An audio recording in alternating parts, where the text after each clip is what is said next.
Hey, this is Aegon from Teamwork, and in this video we'll be looking at inviting users to your Teamwork installation. Users can easily be added from within the People section. In the People section, you'll see a list of all of the site's users and several details about them.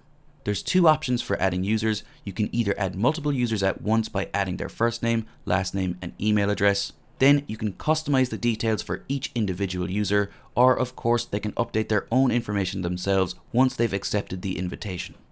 Alternatively, you can add an individual user, where again you can enter the same details as before. However, here you can also customize some extra information. The Essentials tab contains the email address, name, company, and user type, which can be a standard user, collaborator, or a client if they are not part of the parent company.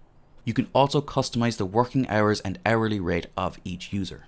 The Details tab contains extra information such as job title and phone numbers.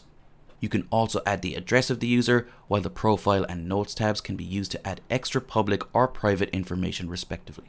Social media links can be added in the Social tab, and the Localization tab contains several language, date, and time options.